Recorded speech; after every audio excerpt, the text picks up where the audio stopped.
Lakini kwa mtizo na laweza suluhishwa vipi?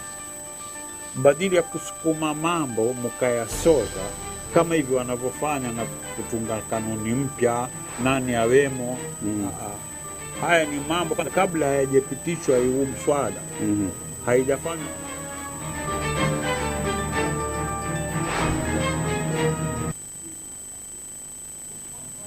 Mtazamaji, assalamu alaikum, ujambo popote ulipo, ikiwa ni juma lingine ambapo tunajumuika pamoja katika kipindi Peupe. Karibu sana kwa moyo mkunjufu, ama uweze kuandamana nasi hadi tamati, hadi itakapokuwa inawadia majira ya saa 1 jioni ya leo. Kama kawaida katika kufanikisha kipindi niko na mzee wangu Istanbul wa Sheikh Abdullah Nasir. Mimi jina langu ni Jonathan Mwanzia. Na mimi nasema nashukuru sana Jonathan Mwanzia. Kwanza naanza kwa mkoa wazee wangu, mama zangu, ndugu zangu na wanangu, wake kwa waume, Waislamu na wasio Waislamu wanaopenda kufuatilia kipindi hiki cha Peupe Talk Show. Nasema salamu alaikum wa rahmatullahi wa barakatuh. Kwa wale ambao si Waislamu pengine wangependa kujua maneno haya yamaanisha nini, maneno ya maamkuzi assalamu alaikum wa rahmatullahi wa barakatuh, watu naambizana kwamba amani Mwenyezi Mungu, rehema zake na baraka zake ziwe nanyi nyote. Tunamshukuru Mwenyezi Mungu kwa kutujalia uhai, afya na fursa, na tunashukuru wakuu wa idhaa akiwemo mkurugenzi mkuu Mwalimu Maguzo kwa kutupa fursa kama hii kujadili mambo muhimu ambayo matumaini yetu ni kwamba yanawanufaisha. Kwa moyo mkunjufu, unyenyekevu, heshima na taadhima, kwa niaba Kennedy Baraka, Joram Kamboni, Bragen Maina na Jonathan Mwanzia, nachukua fursa hii kusema karibuni, tuandamane pamoja hadi tamati, tuangalie tutanufaika kwa yapi. Asante sana mzee wangu, karibu. Tukiwa na wingi wa matumaini basi kwamba unaandamana nasi katika kipindi kama hiki. Kama unavyoona tuko mbasha kabisa katika ukurasa wetu wa Facebook na vile vile katika ukurasa wetu wa YouTube. Tunapatikana kwa jina Al-Shifa Online TV Kenya.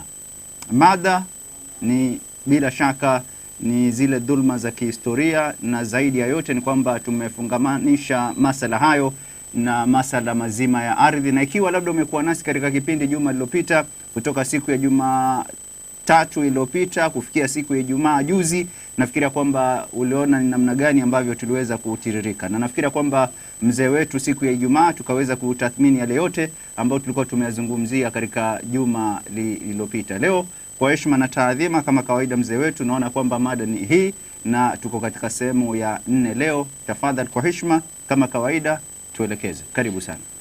Shukrani tena Jonathan Mwanzia. Leo wazee wangu, mama zangu, ndugu zangu na wanangu, kwa muda mrefu tumezungumza masuala ya Waswahili,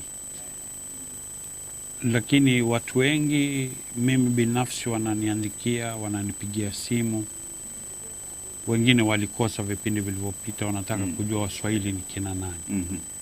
Lakini kabla sijaenda kwenye Waswahili ni kina nani, mada yangu leo nataka kuzungumzia jambo muhimu ambalo laambatana na mambo tunayojadili ya ardhi, na hususan ardhi ya Wabajuni. Na sitataka kuwarudisha nyuma sana, lakini nitawarudisha hadi miaka ya 60 palipokuwa na mjadala kuhusu mambo haya, kwa kutaka kuangalia mustakbal wa mwambao wa pwani utakuwaje iwapo Kenya itapawa uhuru. Kwa hivyo kulikuwa na nyaraka ambazo baadhi ya wazee wakiandikiana na James Robertson na milki ya Uingereza kwa jumla, na leo nimeona ni timbe kwenye nyaraka zilizokuwa nyumbani, na nikaona kuna moja ambayo ilikuwa ikijulikana kama Central Bajuni Association. Ni chama ambacho kilikuwa ni cha Wabajuni na kilikuwa na nguvu na sauti sana wakati ule. Nimeangalia katika faili ambazo ni zile ambazo ziko paka kwenye makavazi ya milki ya Uingereza, na maneno ambayo yameandikwa humu, na hakika Wabajuni wengi yatawashtua, kwa sababu kama tunapozungumza masuala ya Sheikh Abdullah kuuza au kutouza, Wabajuni wengi hawajui ilikuwaje, kwa sababu mwakilishi wao alikuwa Ahmed Jenebi. Alikuwa ana nguvu pia yeye sana, akipendwa sana na watu wake. Kwa mujibu nilivyoelezwa na mzee wangu mwenye Sheikh Abdullah Nasir. Na mzee mmoja ambaye alikuwa ni rais au kipenda ni kama mwenyekiti wa Bajuni, alikuwa ni mzee akiitwa Obodin. Nafikiri wewe wajua Obodin, mtangazaji. Bila shaka. Atakuwa yeye ni babu yake pengine.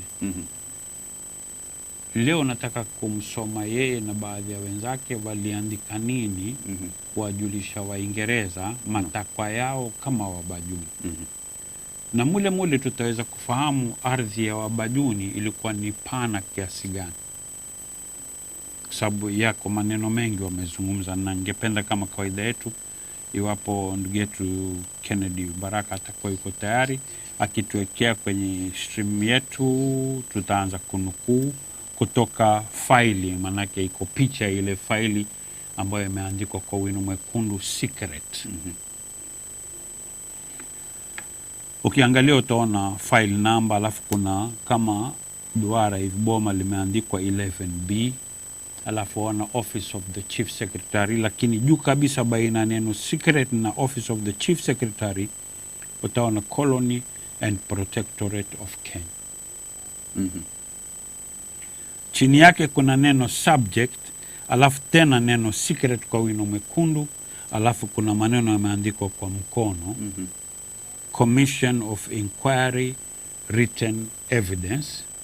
Chini kuna kama stamp nyeupe inaandikwa closed until 2012.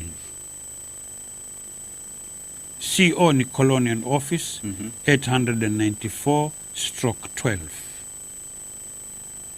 Sawa? Hili ni faili ambalo hizi karatasi zilikuwa zimo ndani. Sasa tukienda kwenye ukurasa wa kwanza ni barua. Kopi ya barua ambayo imeandikwa Central Bajuni Association, PO Box number 2153 Mombasa. Sawa? Sawa. Nafikiri mtazamaji waiona hiyo barua. Fuatana na mimi pole tukinukuu. Central Bajuni Association, PO Box number 2153 Mombasa. Tarehe ni tarehe 3 Oktoba 1961.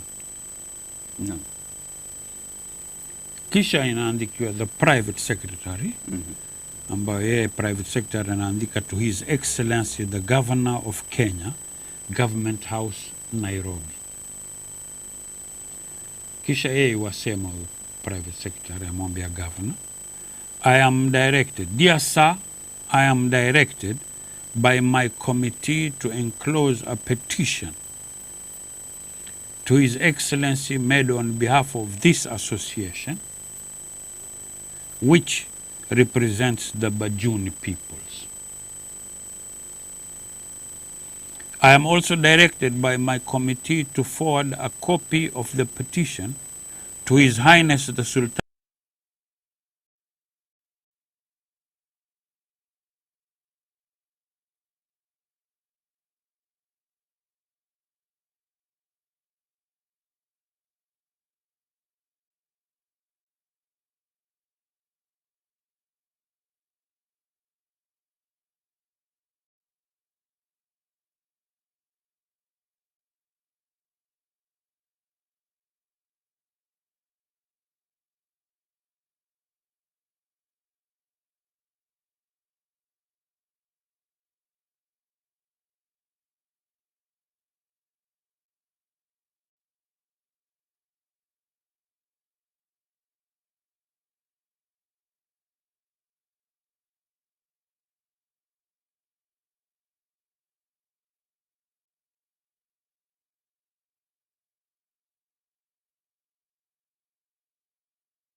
Central Bajuni Association, PO Box number 2153, Mombasa, 3rd October 1961. The Private Secretary to His Excellency the Governor of Kenya, Government House, Nairobi. Dear Sir, I am directed by my committee to enclose a petition to His Excellency made on behalf of this association, which represents the Bajuni peoples. I am also directed by my committee to forward a copy of the petition to His Highness the Sultan of Zanzibar, and to place the petition before Sir James Robertson when he arrives in Mombasa. In view of the fact that the Bajuni lands form part of the colony of Kenya, my committee was advised that the petition should be directed to His Excellency as Governor of the colony before the views of my association are placed before the Commissioner. Yours faithfully, Bwana Obo Bindin Tarim, President. Ukurasa unaofuata sasa ndio hiyo petition yenyewe sasa.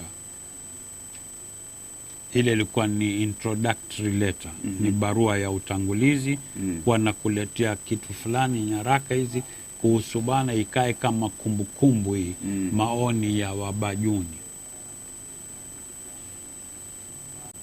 Kwenye barua sasa iliyokuja, ipo tayari katika streaming yetu, inaonesha kwamba to His Excellency the Governor and Commander-in-Chief of the Colony and Protectorate of Kenya, Sir Patrick Renison, KCMG. Tuko pamoja? Barua inasema kwamba the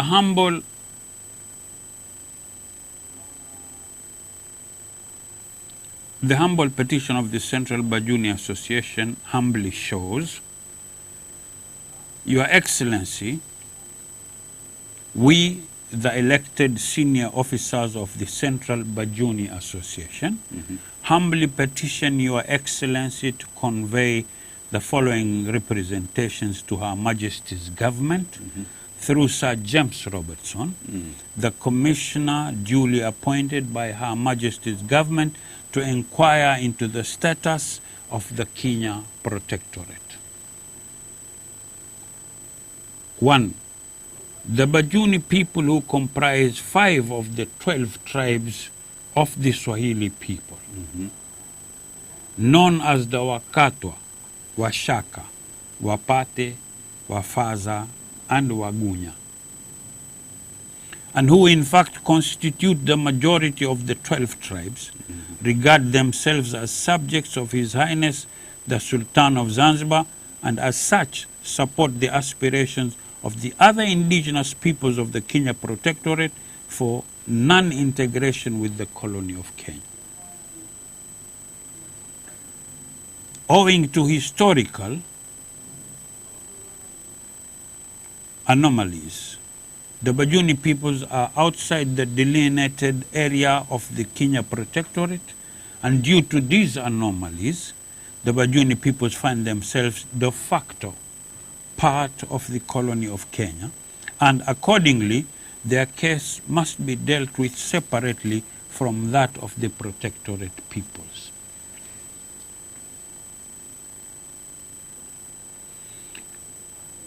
Three, to plead our case, it is necessary to mention in some detail the history of our lands, and particularly the events which took place towards the middle of the 19th century.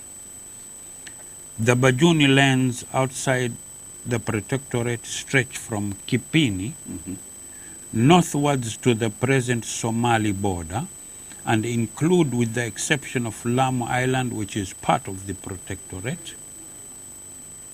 Sawa.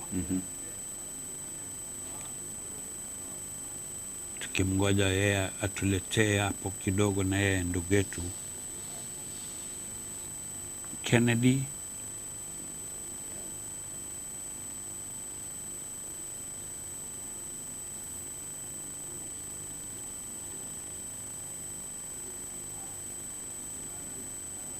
which is part of the protectorate, the Bajuni Islands of Manda, Bata, Faza, and other smaller islands, and includes what was once the Witu Sultanate, an area of about 1,200 square miles within the limits of Kipini on the south to the northern end of Manda Bay.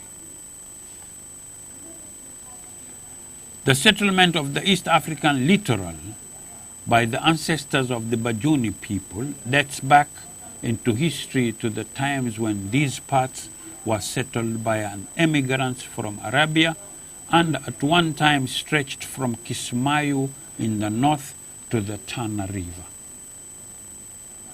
The center of our people is, in fact, the town of Barawa, now in Somalia. The Northern Territories, over which a concession had been given by the Sultan of Zanzibar to the Imperial British East Africa Company, were in 1899,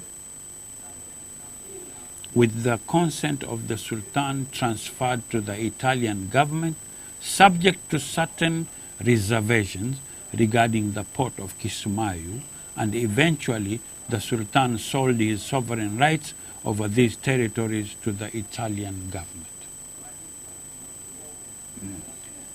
By the Anglo-Italian Convention of 15th May 1924, the British government ceded its rights over Jubaland, including Kismayu, to the Italian government, that government indemnifying the Sultan of Zanzibar for any loss of revenue arising out of the transfer of the territory. The sovereignty of the Sultan over the northern Bajuni lands was accordingly ceded to the Italian government, the remainder remaining under British protection. The Witu Sultanate was founded by one Ahmad bin Fumo Luti, alias Ahmad Sheikh Farouk, the last Sultan of Pate, who in about the year 1860 was defeated and outlawed by Sultan Sayyid Majid of Zanzibar and took refuge on the mainland, where he made himself an independent chief, not recognizing the suzerainty of Zanzibar. In 1885, Sultan Barghash of Zanzibar determined finally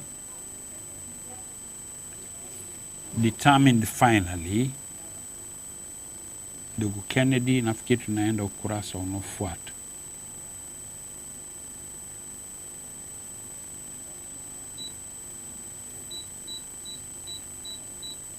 To subdue Sultan Ahmed and reincorporate within his dominion the Witu Sultanate. For this purpose, he sent a force to Lamu, but on the active intervention of the German government, which had persuaded Sultan Ahmed to assume German protection, and which wished a point of access to the interior of the Tana River, Sultan Barghash withdrew his troops. The declared German protectorate over the Witu Sultanate was the only reason why this area was specifically excluded from the Sultan of Zanzibar's dominion in the Anglo-German Agreement of 1886. Upon which was based the subsequent boundaries of the Kenya Protectorate as laid down in the Kenya Protectorate Order in Council 1920 and the Kenya Colony and Protectorate Boundaries Order in Council 1921.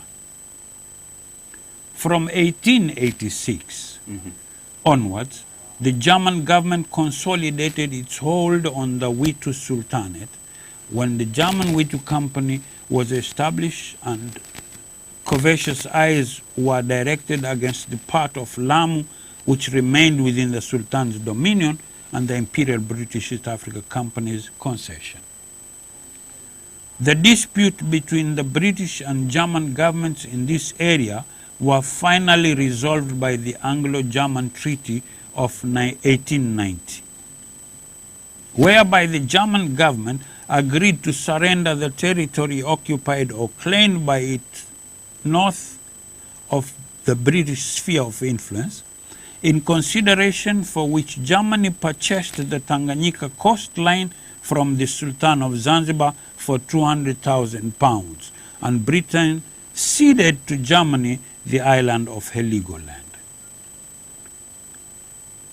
In the meantime, in 1889, the Sultan of Zanzibar had extended his concessions to the Imperial British East Africa Company to include inter alia the islands of Manda and Pata. And accordingly, after the 1890 agreement, the Bajuni lands formed part of that concession. On the 31st, tunakwenda ukurasa unaokuja, on the 31st of July 1893, the company withdrew from administration of the territory lying between the River Tana and Juba, which was then placed under British protection. And on the same day, a proclamation was issued by Her Majesty's Acting Agent and Consular General at Zanzibar, and stated that the Imperial British East Africa Company, having resigned the administration of the British Protectorate north of the Tana, with the exception of the territories belonging to the Sultan of Zanzibar, which the company still retains, it falls to Her Majesty's government to make further arrangements for the administration of that protectorate. And that they have decided during their pleasure. They have decided during their pleasure to delegate the administration to their trusted friend, Sayyid Hamad bin Thuwain, the Sultan of Zanzibar, who has accepted the responsibility. The protectorate is not incorporated in His Highness's dominion, but remains independent and distinct from them.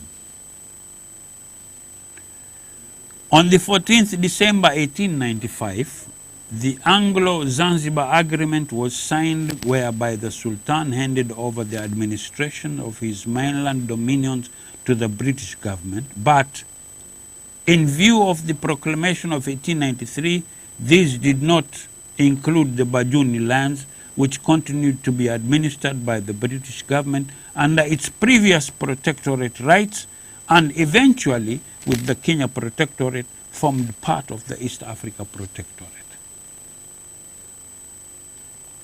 The result of this history was that in 1920, when those parts of the East Africa Protectorate, not forming part of the Sultan's dominions, were annexed to the British Crown and became a British colony, the Bajun lands were incorporated in the colony as not being part of the Sultan's dominion and remained outside the Kenya Protectorate. It is submitted by this association, A, that the reasons stated for the annexation of the Kenya colony did not apply to the Bajuni lands. Sawa? The reason for annexation stated in the Kenya Annexation Order in Council 1920 is, whereas British subjects have settled in large numbers in the said territories, and it is expedient, with a view to further development and more convenient administration of the said territories, that they should be annexed to and should henceforth form part of His Majesty's dominions. It is submitted that the Bajuni lands were never settled by any British subject. but only by its own peoples who had been settled there for many centuries. Those peoples being part of the Swahili people who largely, in spite of temporary insurrection, owed allegiance to the Sultan of Zanzibar, and whose power and authority was never disputed by any people other than the Bajuns in his sultanate. B, the Bajuni peoples, being 5 of the 12 tribes, regard themselves as kindred of the Sultan of Zanzibar's subjects in the Kenya Protectorate, to whom they are affiliated by descent, religion, caste and customs, and that, as in the case of the Protectorate people, they differ basically, culturally, and politically from the inhabitants of the colony of Kenya. C, that in spite of historical incidents, the Bajuni peoples are the subjects of His Highness the Sultan of Zanzibar, and in proof of this, the Sultan's flag flies, and during the whole period of British administration has flown in the Bajuni areas at Witu, Mkunumbi, Faza, and Kiunga, in the same way as it flies in the Protectorate. During the interim period between the German and full British protection, the Sultan was the protecting power, and that it is only because of an historical incident engineered by German colonial aspirations that the Bajuni lands were excluded from the Sultan's mainland dominion at all, and that these lands should never have been annexed by the British government as part of the colony of Kenya, without first seeking the wishes of the inhabitants either by plebiscite or referendum. Nishakwambia mara nyingi kwa alifanya bila kuwashauri wenyewe. D, that the Bajuni lands have been settled by the Bajuni peoples for countless centuries, that they were defended by our peoples against the Portuguese invaders, and were eventually, with the assistance of our kin from Arabia, reconquered from the Portuguese. 13, in view of our history and our ethnic, religious, and cultural ties, we consider ourselves as much true inhabitants of Mwambao as the Protectorate peoples, whose views on autonomy we support, and it is our honest desire that the Bajuni lands be joined to and be integrated with the Protectorate, and that our peoples be one with the peoples of Mwambao. We accordingly ask the commissioners to recommend to His Highness the Sultan of Zanzibar and Her Majesty's government that the area of the Protectorate, as defined in the Kenya Colony and Protectorate Boundaries Order in Council 1921, be extended to include the Bajuni lands, and that these lands be declared part of the Sultan's mainland dominion and accordingly governed by the 1895 treaty, and that the treaty should continue until such time as all the Sultan's mainland dominions are granted independence.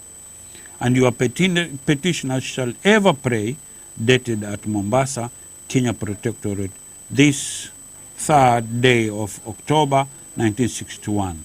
President Bwana Obo bin Dini Tarim, alafu saini yake, alafu kuna vice president, alafu kuna ya mwisho baada hii kuna saini tena 2 za secretary na treasurer.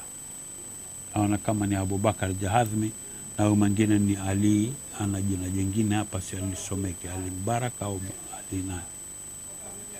Haya ni maneno ya wazee wa Kibajuni mwaka 1961. Wanatetea ardhi yao. Kwa ufupi wamejeleza kuwa wanavyojua wao ardhi yao ni mpaka Kisumayu. Na katika kuzungumza vipindi vilivyopita tulitumia ramani map ya Kenya kwa eneo fulani lilikuwa ni Uganda mpaka 1926, na sehemu hii wanaoitaja hawa wazee kina mzee Obodin kwa mpaka 1925 Mwingereza akampa Mtaliani zawadi. Na mzee Obodin kwenye memorandum yao ya 1961 anrudia maneno yale, na ameeleza vizuri sana khalfia na tarikhi yake ardhi ile. Na ameeleza kwamba katika kuitoa kwake, aidha sultani au yeye Mwingereza ama wote wawili hawakuwashauri Wabajuni wala hawakufanya kura ya maoni kwa tutakampa Mtaliani, mwasemaje? Jubaland. Italian Jubaland. Si Italian, ni Bajuni Jubaland. All right. Italian 1925, Bajuni ashakaa kwa miaka 1000 ngapi kabla ya kupawa Mtaliani. Lakini Mwingereza alikuwa na hekima ya kwamba jamii moja hii ili kuivunda nguvu, nusu iweke huku nusu huku. Masai mweke Tanzania na nusu akae Kenya. Turukana mweke Uganda alafu na nyingine kae Kenya. Bajuni mweke huku na wengine huku. Wasomali waweke Somalia kidogo na wengine. Waoromo hivyo hivyo. Divide and rule. Sasa tunapozungumza dhulma za kihistoria, haya ni kabla ya yaliyozungumzwao ya shifta. Si ni 60s shifta? Ndio. Haya ni 61 shifta, hajaanza hapa. Hawa wataka kuambia watu bana, sisi ni hivi, ardhi yetu si hii, ni pana, na kama ni hivi basi tutataka tuwe na hawa wenzetu pamoja.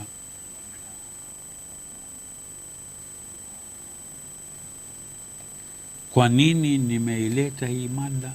Kwa sababu tutazungumza dhulma za historia ardhi za pwani. Naileta kwa sababu usishtuke, wao Wabajuni wenyewe hawajui mambo haya. Sasa wewe usiye Bajuni utaambiwa na nani kwamba ukiona sasa hivi Wabajuni wasema hapa kwetu hapa? Na ukumbuke wakueleza vizuri, sisi tuna mapotre 5 ya hizo kabila 12 za Waswahili, ambapo hizo ndio kubwa. Sasa huku ukimwambia mtu mimi Mswahili akwambia no, wewe sema wewe Bajuni. Kwani wewe ona Bajuni ni nani sasa?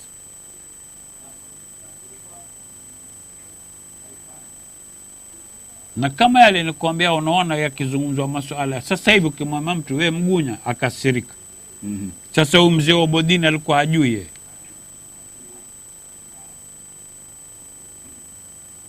Watiku, Wakatwa, Washaka, Wapate, Wafaza na Wagunya asema. Sasa huyu mzee hajui, ni haya kwa Mijikenda ni 1940s. Kabla ya hapo walikuwa wakijulikana kwa jina hili jingine. Na ndugu zetu pia haya in 60s, hata wao wakiondoka hapa kwamba wameenda Magunyani. Lakini sasa wankuwa wakali, ukimwita hivi atakutukana. Manake ona akiitwa Mgunya ametukana. Na mimi na nukuu mzee Obodini ambaye ni rais wa Wabajuni, Central Bajuni Association. Lilikuwa ni kundi kubwa la Wabajuni na ni mzee mheshimika mstahiki. Lakini sasa hivi watu wengi haya hawasikii hata kwenye misikiti, kwa sababu na asemaye hana ushahidi huu. Sawa? Kisha sasa tuende kwenye hawa Waamu. Kwa mfano kama tunataka wazungumza ni kina nani, na hili nalifanya kwa sababu nataka likae kama kumbukumbu kwenye kanda hii. Tusije tena tukasumbuana, iwe mtu tu ajua. Ukenda Washifa alipokuwa wazungumza kuhusu dhulma za kihistoria nini sehemu ya 4 utapata yote, ndio linakusanya yote hapa. Katika watu wa Lamu ukizungumza Waamu kuna Koo, kuna Wayumbe, Watindani, Wakinamte, Wafamau, Wayumbile na Wayumbile Pembe, kuna Wayumbile Ng'ombe, kuna Wayumbile Punde, kuna Makashero, Washobori na Msheki. Hao ni Waamu. Sasa maana kwamba wakati mwingine labda mimi mwenyewe utatizika, kuna tofauti kubwa kati ya wale wanazungumza Kiamu na wale wanazungumza Kibajuni. Ndio nikakwambia hata hapa akizungumza mtu akisema Kitiku ambayo ndio kama Victorian Swahili na mtu akisema Kimvita wenyewe kwa ulimi twajua wemba wapi. Kama ambavyo na wao kule Lamu hata akisema kwa wewe mtu kanda waona kama huyu asema kama huyu lakini kuna maneno fulani huyu akitamka huyu ajua huyu si Muamu, huyu ni Mpate, huyu ni Msiu, huyu ni Mshela. Unaelewa? Wamanda kuna Chande, kuna Bwana Kombo Haji, kuna Abdallah bin Athmani na Bwana Juma Haji. Hawa Manda. Watwaka Bakari Huseni, Hamed Salihina na Bwana Mshuti Waziri. Wapate kuna Wangandu, kuna Watutu, Wakande, Wakichokwe, Wakiungu, Wadhaingandu na Waimezi. Kipungani kule kuna Wamea Pwani, Wangoi na Wadiba. Washela kuna Bekea Wabamui, Mashumbwi, Bwana Tumani Adi na Shaibu Mataka. Wakitao kuna Kadhi Mataka, kuna Natiro.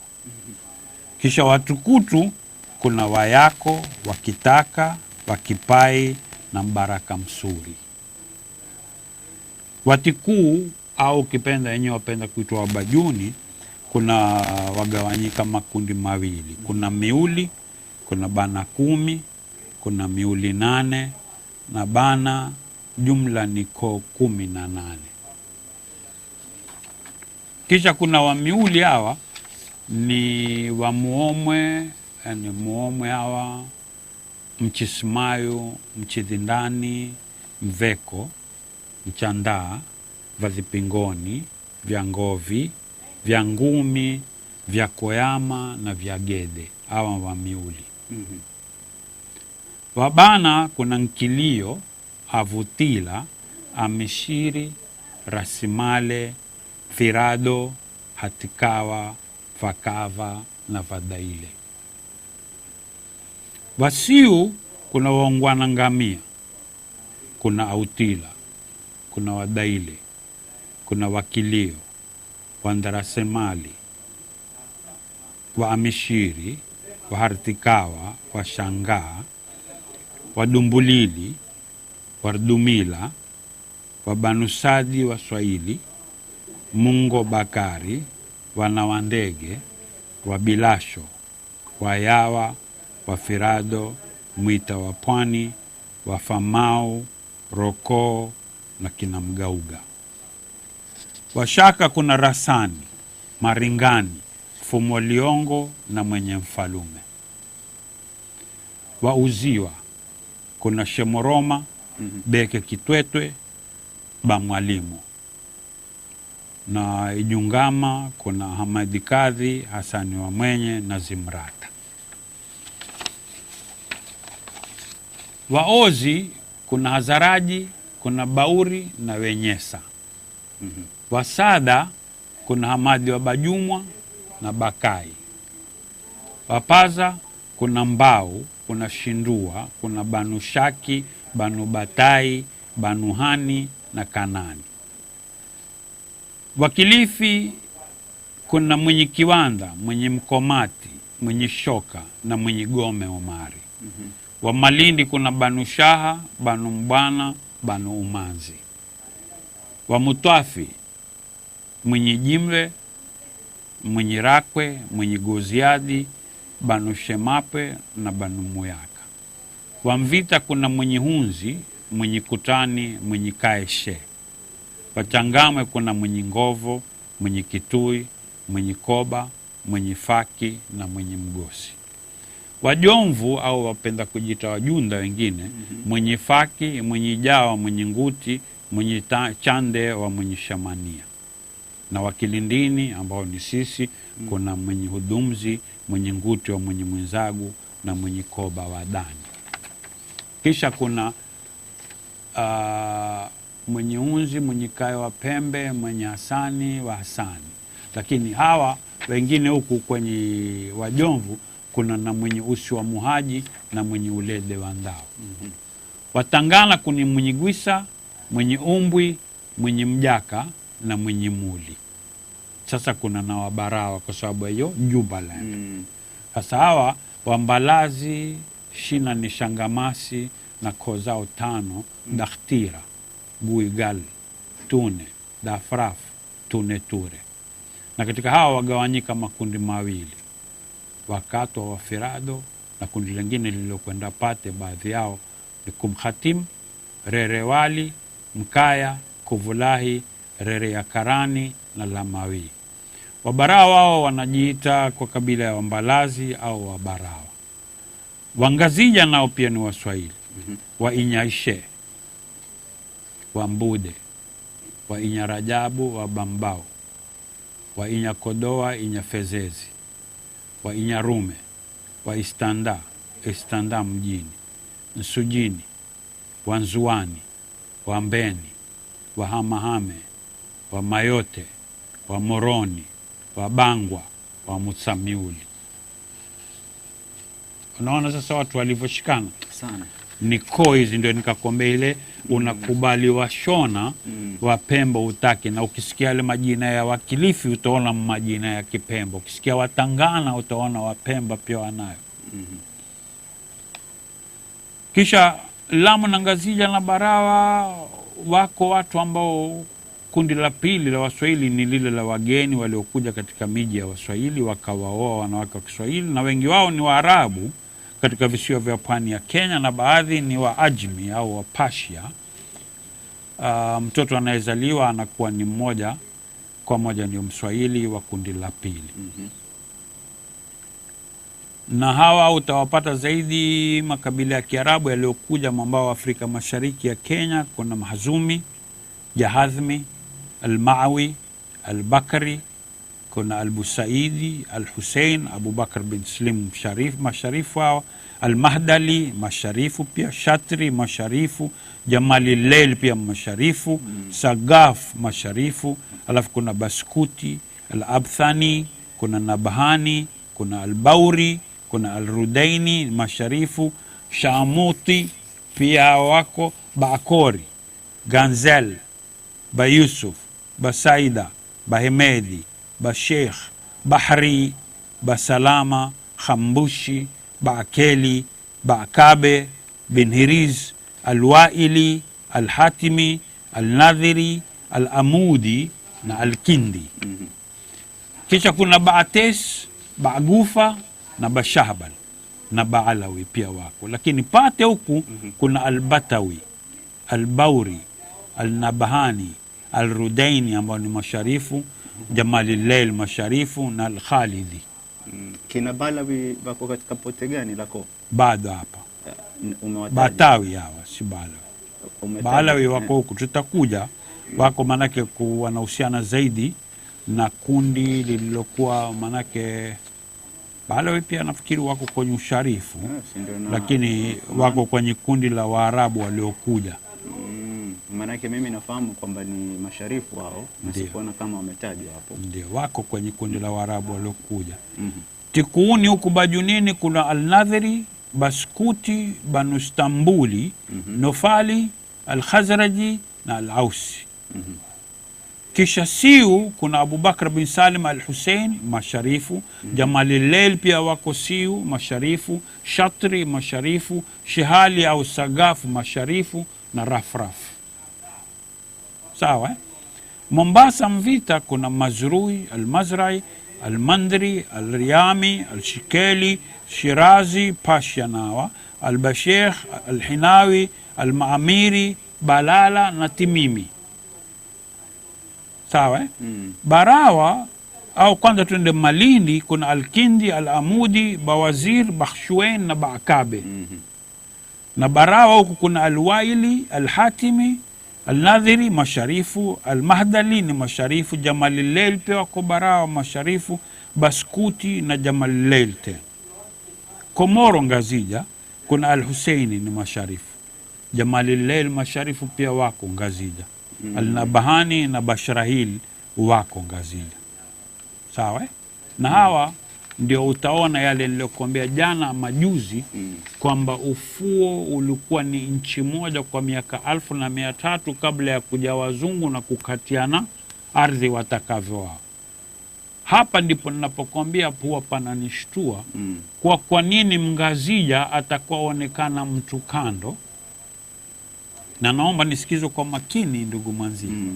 Mngazija, Mbarawa, Mpemba, Mtumbatu.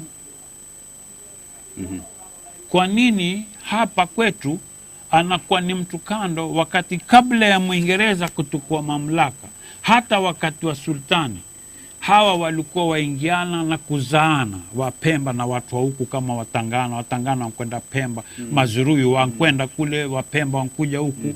Watu wanaoana wanzaana. Kwa nini iwe tabu kumtambua Mkomoro, Mbarawa, Mpemba, Muunguja?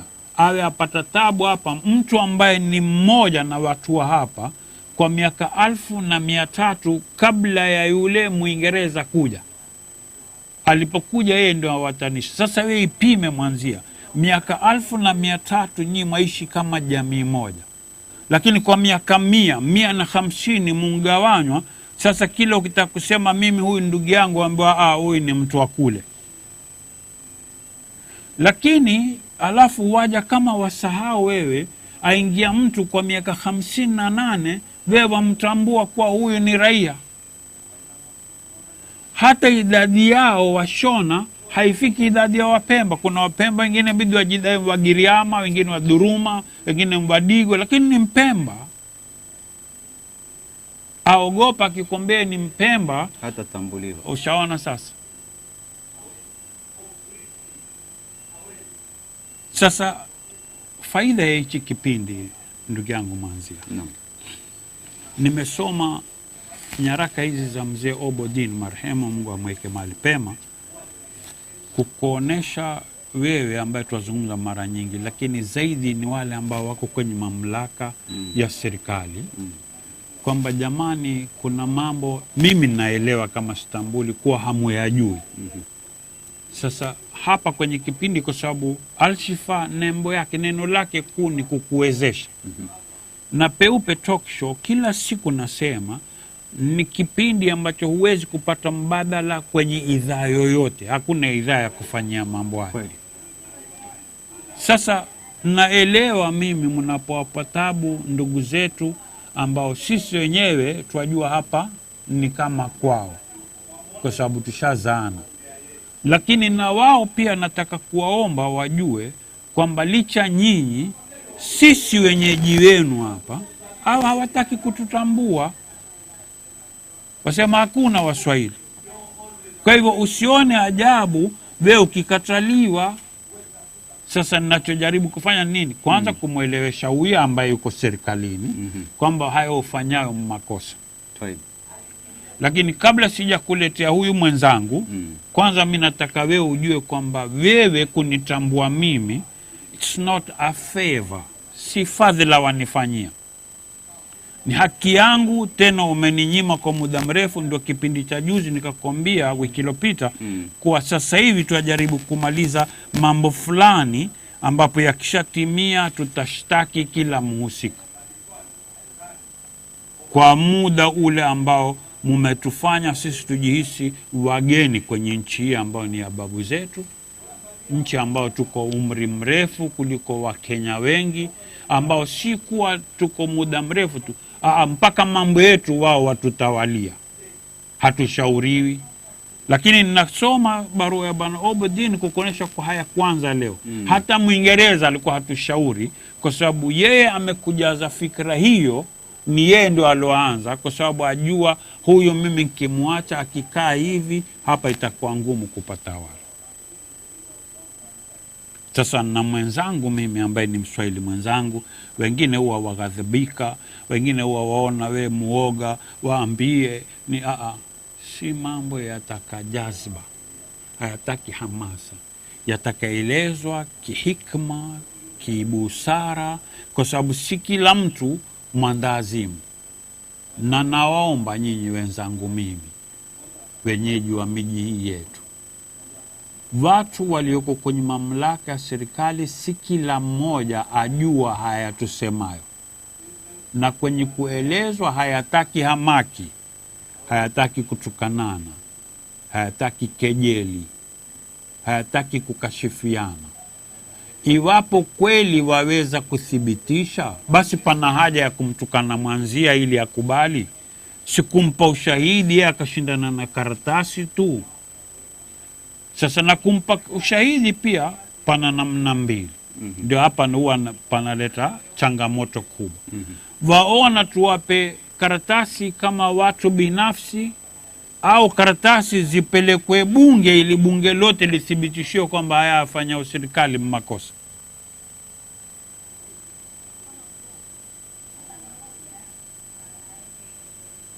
Lakini sasa swala linalokuja,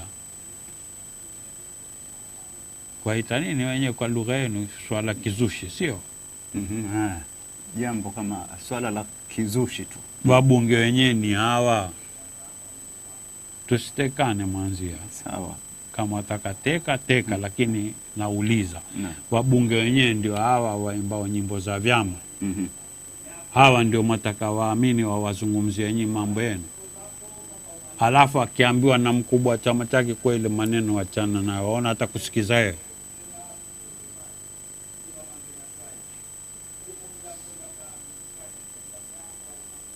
Hapa ndipo palipo na changamoto kwa kila mpwani. Na tukiendelea na kipindi, kuna msemo wa mama mmoja katika Wamarekani weusi, amesema maneno mazito sana, ajulikana kwa jina la Octavia E. Butler. Octavia E. Butler amesema maneno mazito sana, ambapo yakinukuliwa, kila anaelewa Kiingereza atajua kwamba naam ni mazito. Naomba ninukuu kabla sijampisha profesa wangu. Octavia asema, choose your leaders with wisdom and forethought. Chagueni viongozi wenu kwa hikma na busara na fikra za kuona mbele. To be led by a coward is to be controlled by all that the coward fears. Kuongozwa na mtu muoga ni kuongozwa na kila ambalo yeye huyu muoga aliogopa. To be led by a fool is to be led by the opportunists who control the fool. Kuongozwa na mjinga ni kuwa waongozwa na wale watu wapendao kutumia fursa, ambao wao ndio wamcontrol au wamtamalaka huyu mjinga anayewaongoza nyinyi. To be led by a thief is to offer up your most precious treasures to be stolen. Na kuongozwa na mwivi ni kutoa mali ghafi, rasilimali zote mlizonazo ambazo mwazitukulia kwa hali ya juu, ziibiwe na huyo mwivi. To be led by a liar is to ask to be lied to. Kuongozwa na jiturongo ni kuomba kudanganywa. To be led by a tyrant is to sell yourself and those you love into slavery. Na ukiwa utaongozwa na mtu ambaye ni mgandamizaji, mnyanyasaji, basi wewe ni kwa umejiuza, na wale ambao wawapenda pia umewauza kuwatia kwenye utumwa. Maneno ya Octavia E. Butler, mwanamke Marekani mweusi, maneno yanasema kitambo.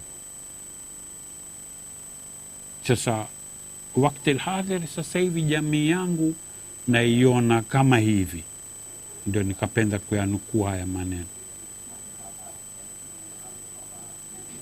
Wazee wangu, mama zangu, ndugu zangu na wanangu, wake kwa uume, Waislamu na wasio Waislamu. Mimi najua mko wengi, kila siku nawaambia, na kuna wengine hata hamupendi mjue kama mjulikane kama mwafuatilia hichi kipindi, lakini mko wengi. Ghuba, muko kwenye Mashariki ya Kati, kuna wengine wako mashariki ya mbali, Singapore kule, kuna walioko Sweden, Denmark, Norway. Sasa hivi wa kila mtu antulia kwenye TV yake, simu au laptop au desktop, Yuangalia kipindi hichi, wako walioko Afrika Kusini, wako walioko Nairobi, wako raia wa kawaida, wako watu wamo serikalini, na kuna wengine ni watu wapenda tunayosema, wengine hawapendi. Lakini mimi nataka watu kuwa haya niliyosema si yangu, na nukuu. Sasa nataka mpisha, kama mnavyomjuavyo, na mtu ambaye ndio tochi yangu, na itaji profesa. Nataka mrushie ule mpira, asa aniambie tuende wapi, because yeye bila yeye ndio ufunguo huwa ndio alekeza. Mimi ni mtu ile sema, nyamaza, keti chini na keti, inuka. Na nikisema hivi huwa hapendi, maskini apenda kuteka. Yeye uniambia kabla ya kipindi kwa bana, wewe useme, wewe jiseme wewe. Sasa nitajisema vipi? Mtazamaji, asanteni sana kwa jumbe zenu, na kuna maswali hapa kama kina Zaki anauliza, anasema katika kitabu cha historia wameandika kuwa the Digo tribe ndio walipigana na Wasomali hadi Kismayo. Wadigo walikuwa wakipaita Kismayo. Kweli? Alafu walikuwa wakimaanisha nini wakiita Kismayo? Minajua Bajuni wakiita hivyo wasema kisima cha juu. Sasa yeye Mdigo akisema Kismayo ilikuwa maana yake nini? Kama hapa Mombasa, sema hii pia ya Wadigo hapa walikuwa wakisema Mwambaze. Sasa tushasikia sana.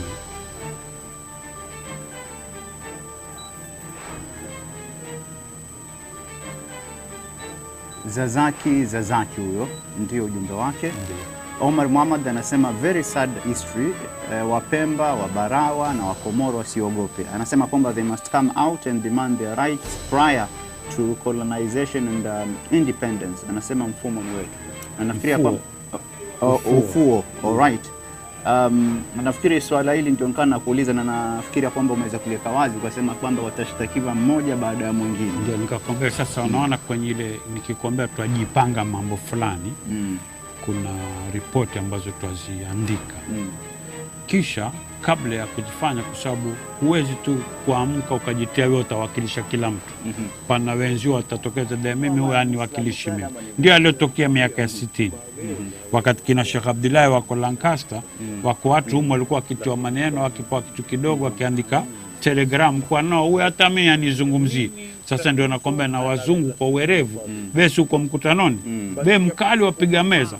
Ya excuse me, kuna telegram yako. Ili akuvunde moyo.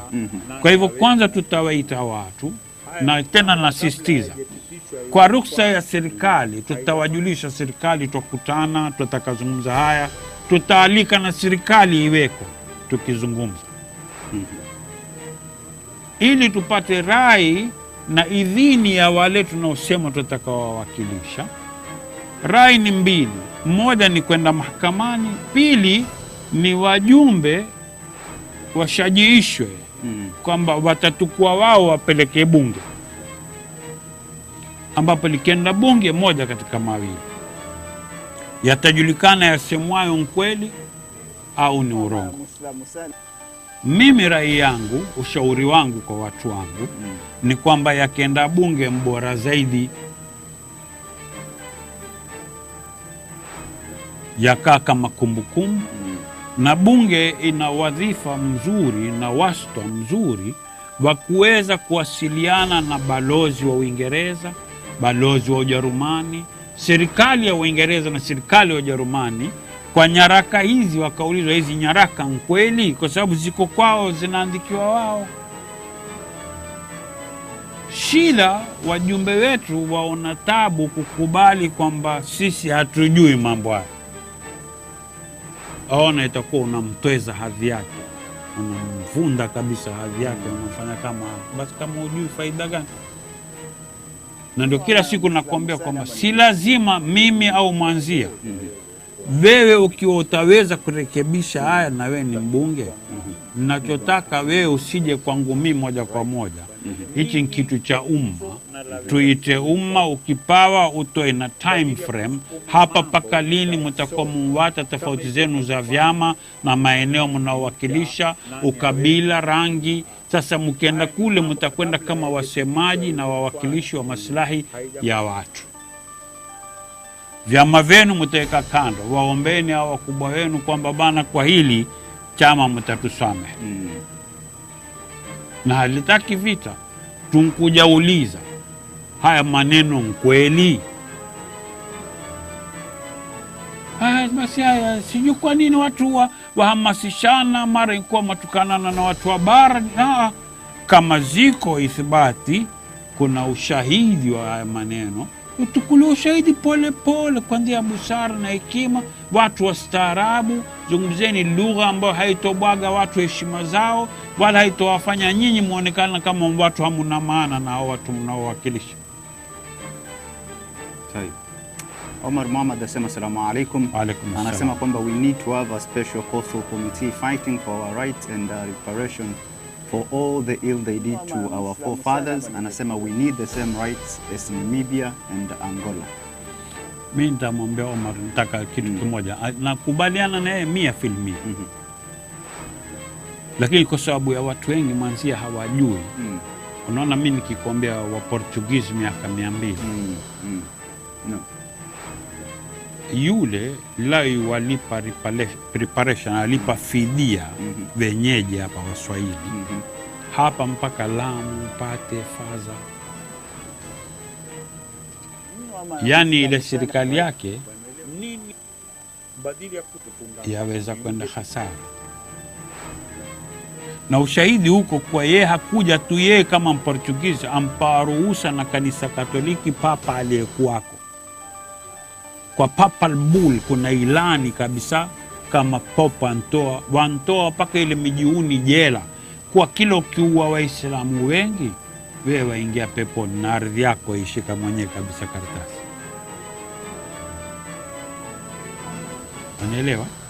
Sasa kwanza tuanze na yule miaka 200, kisha tufuatilia aliyoyafanya, alivyoiba huku, alioua, aliowatupa baharini, alafu atueleze wapeleka wapi. Sijokuwa ndio hao kina Ronaldo huko, vichwa za ama vichwa vya mababu na kina Ronaldinho weza kwa vinawekwa tu mali kwenye palace ya nini ambayo hii kwa East Africa. Sasa serikali yetu haijui kamwe. Si balozi yuko Nairobi wa Portugal, kama serikali yajua basi hata haijamuuliza wewe, ngoja Vasco da Gama for Jesus ilani. Nasikia umfanya vituko sana wewe kule. Waziri wa tourism wetu hajui. Chona vile tunavyosikitisha sana. Sasa kuna na sultani yale tunayoyasoma ya Mambrui hapa, Mangina Drive, yote haya yatakalipwa.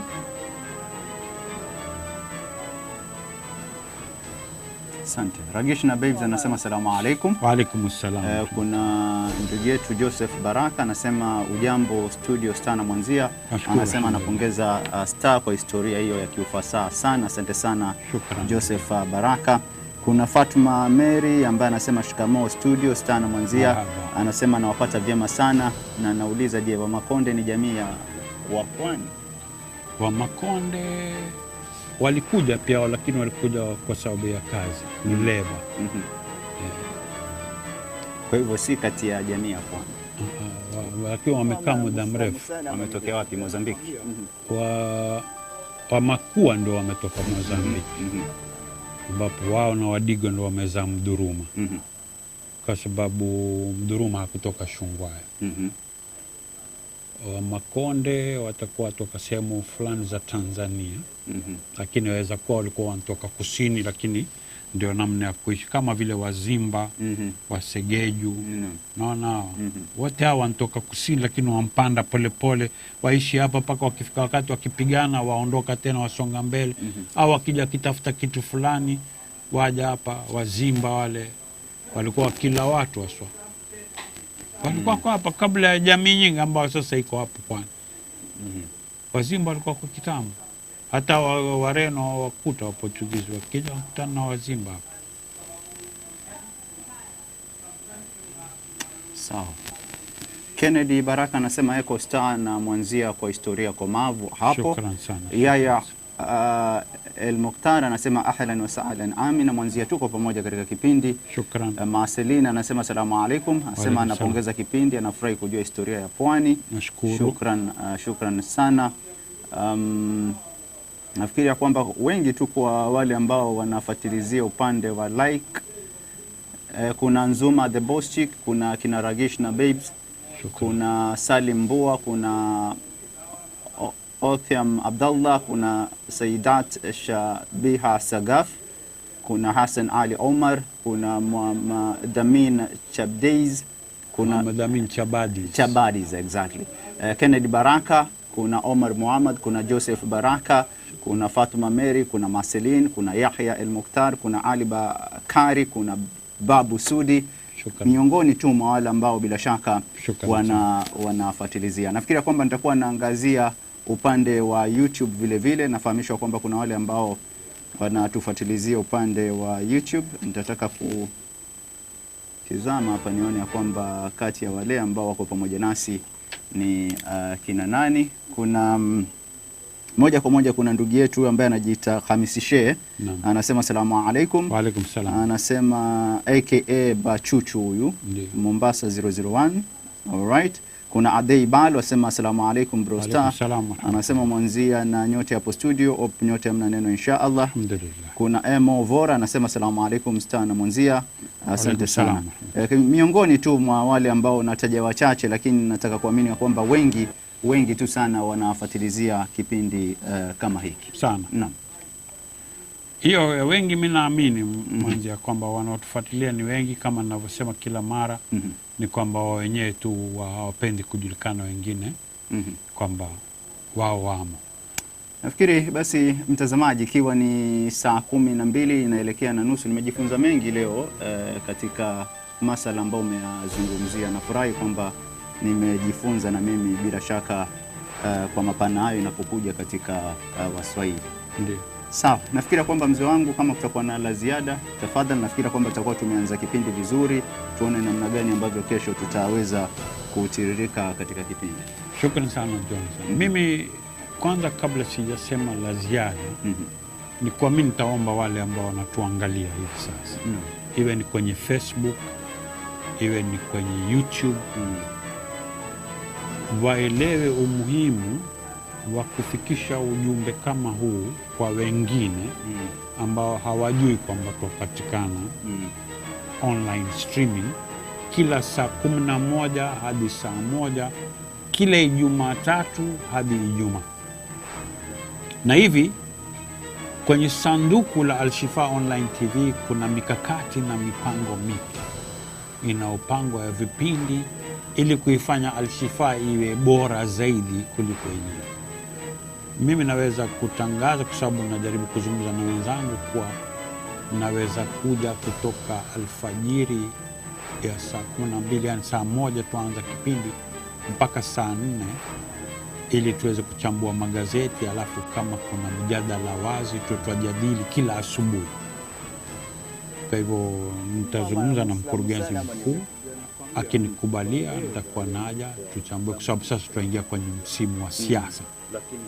Na katika siasa pengine tutaweza kualika mtu akijitolea, awe ni mwanasiasa, ni mwanaharakati, tuwe tuchambua naye mambo muhimu yanayohusu maslahi ya jamii, rasilimali, elimu, afya na kadhalika, masuala ya kimtandao, masuala ya kilimwengu, ya globalization, utandawazi, yataka yajadiliwe kwa upeo mpana wa watu kufahamishwa, mwananchi wa kawaida, kwa lugha ya mwananchi wa kawaida aweze kufahamu tunatoka wapi, tuko wapi, twenda wapi, vipi. Jukumu hili mimi nakubebesha wewe unayeniangalia hivi sasa. Wajulishe wenzio kwamba Mungu akitujalia uhai, afya na fursa, insha Allah kutoka wiki ijayo tukifanikiwa katika mazungumzo yetu, kipindi cha asubuhi tutakuwa tuko pamoja, tuchambue magazeti, kama watakamwamsha mwenzio watakamsalimu, alafu tujadili mambo yanayohusu maslahi yetu kwa ujumla.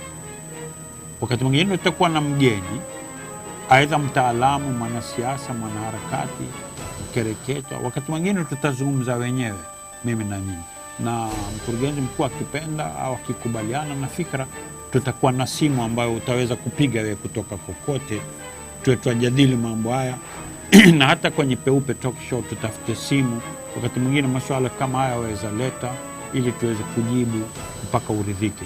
Hatulazimishani, hakuna kushurutishana, lakini ni kuweza kushawishiana ukweli wa mambo yalivyo ndivyo hivyo. Ndio nilikuwa nataka kusema kabla sijamalizia kipindi cha leo. Shukrani kwa Mwenyezi Mungu kwa kutujalia uhai, afya na fursa. Shukrani kwa mkurugenzi mkuu Mwalimu Mabuzo. Nyuma mitambo kuna Kennedy Baraka, kuna Joram Kambuni, kuna hariri mkuu ambaye ni Bragen Maina, alafu mwalimu wangu Profesa hapa Jonathan Mwanzia. Hapendi lakini nakwambia degree 65 hapa, hapendi tu kujua. Chaona bana, lakini mimi sina la ziada. Kwa niaba ya wote wanaofanikisha kipindi hiki na wafanyikazi wote wa Al-Shifa Online TV, nataka kushukuru wewe ambaye huwa wawata shughuli zako kuketi ukatusikiza, na haiwezi kuwa ni bure, lazima kuna manufaa wapate.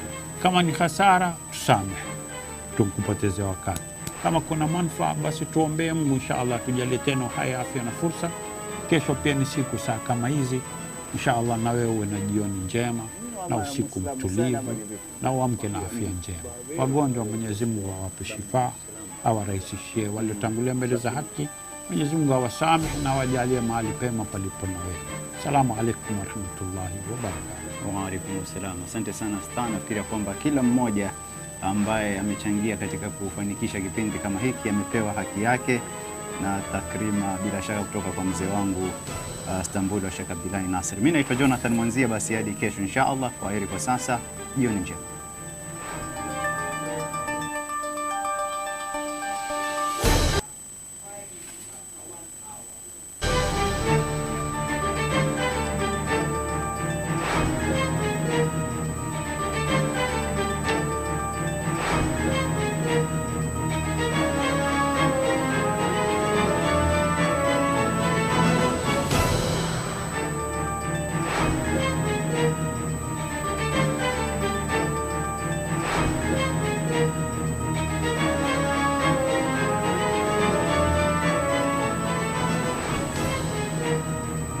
Ama Muislamu sana ama ni vipi? Ndio nakwambia, baweza wewe kwa madamu Muislamu kuingia hapa, lakini kwa mujibu wa kanuni za serikali.